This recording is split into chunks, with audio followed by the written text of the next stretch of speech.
राज ठाकरेंनी शिवतीर्थावरील सभेत गौतम अदानींवर केलेल्या आरोपांवर आज स्वतंत्र पत्रकार परिषद घेत स्पष्टीकरण दिलंय. ते काय म्हणालेत पाहूयात. मला आज काही पत्रकारांचे मला फोन आले आणि त्याच्यावर त्यांनी मी याच्यावरती प्रतिक्रिया द्यावी म्हणून मला सांगण्यात आलं. त्याच्यामुळे मी एक 5 मिनिटं आपल्याशी हा विषय बोलणार आहे आणि संपणार आहे. खरं तर आत्ता मला प्रेस घेणं किंवा आत्ता काही बोलणं, कारण माझ्या मुलाखती झालेल्या आहेत, सभा झालेल्या आहेत, भाषणं झालेली आहेत, त्याच्यामधनं अनेक गोष्टी मी बोललेलो आहे. परंतु काल आमची जिथे सभा झाली शिवतीर्थावरती, तिथेच काल देवेंद्र फडणवीस आणि एकनाथ शिंदे आणि बाकी सगळ्या मंडळींची एक सभा झाली आणि त्याच्यामध्ये देवेंद्र फडणवीस असं म्हणाले की राज ठाकरे जे गौतम अदानीबद्दल जे बोललेले आहेत, तर त्याच्यामध्ये मग त्यांनी टाटा, अंबानी आणि इतर सगळ्या उद्योगपतींचा पण विषय काढला आणि त्या उद्योगपतींचं देखील ग्रोथ झालेली आहे अशा प्रकारे त्यांनी गोष्ट सांगितली.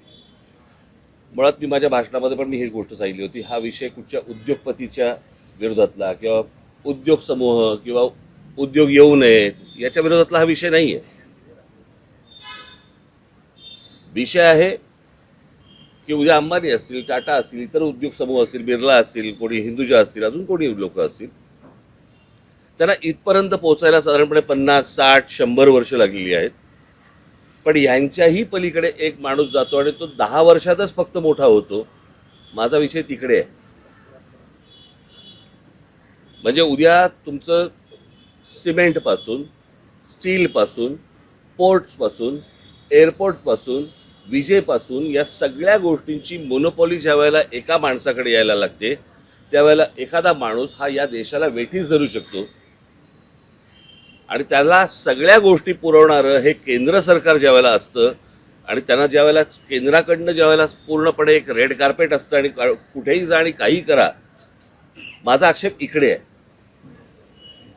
उद्या उद्योगधंदे वाढले, उद्योगपती वाढले, उद्योग आल्यानंतर इथे रोजगार निर्माण होतो. रोजगार निर्माण झाल्यावरती बाबा घरं उभी राहतात, मुलं मुली उभी राहतात, त्यांना नोकऱ्या मिळतात, त्यांचे संसार उभे राहतात. त्याच्यामुळे उद्योगाला विरोध आहे वगैरे हे असल्या मूर्खपणा माझा बोलण्यातनं नव्हता आणि नाही आणि येणारही नाही कधी. परंतु एक गोष्ट मला आपल्याला नमूद करू इच्छितो मी आपल्यासमोर की या सगळ्या ह्याच्यामध्ये अंबानी घ्या, टाटा घ्या, अजून कोणी उद्योगपती घ्या, बिर्ला घ्या, कोणी यांची एम्पायर स्वतः उभी केलेली आहेत. यांनी यांचे उद्योग स्वतः उभे केलेले आहेत.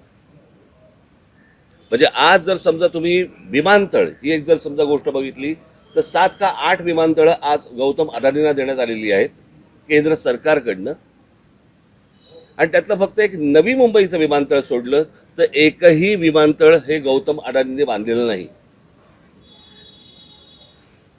ही दुसऱ्यांनी बांधलेली, दुसरे चालवत असलेली किंवा केंद्र सरकारच्या हातात असलेली ही सगळी विमानतळं आहेत. त्याच्यामुळे एक विमानतळ सोडलं तर दुसरं कोणतंही विमानतळ हे गौतम अदानींनी उभं केलेलं नाही. पोर्ट्स याच्यामध्ये एक मुंद्रा पोर्ट सोडलं तर जेवढी पोर्ट्स आत्ता त्या गौतम अदानींच्या हातामध्ये आत्ता आहेत त्यातलं एकही पोर्ट हे गौतम अदानींनी स्वतःहून उभं केलेलं पोर्ट नाही. ही दुसऱ्यांची पोर्ट्स होती, त्यांना गन पॉईंटवरती आणून त्यांच्याकडनं ही संपूर्णपणे पोर्ट्स विकत घेतलेली आहेत.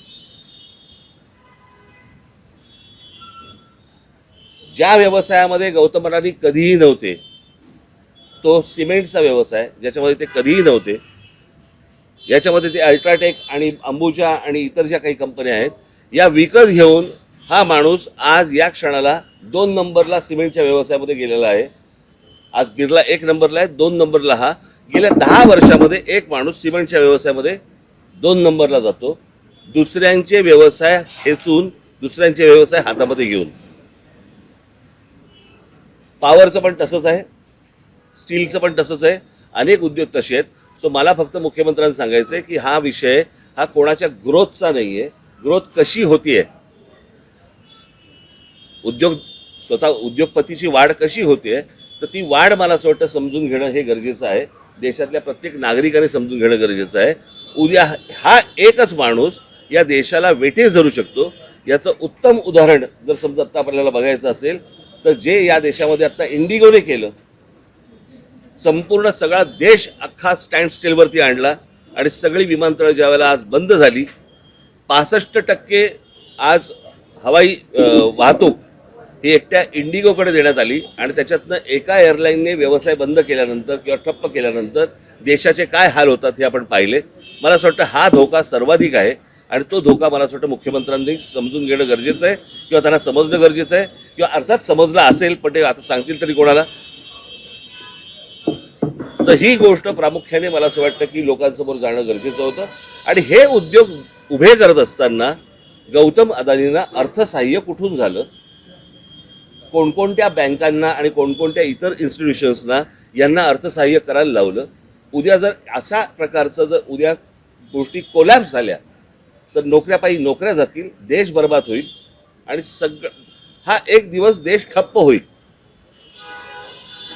माझा सांगण्याचा उद्देश हाच होता आणि एक ते टूल वापरून ज्यावेळेला महाराष्ट्रामधली शहरं ज्यावेळेला काबीज करायला ज्यावेळेला तुम्ही जाता तो धोका मला असं वाटतं महाराष्ट्रासाठी खूप मोठा आहे.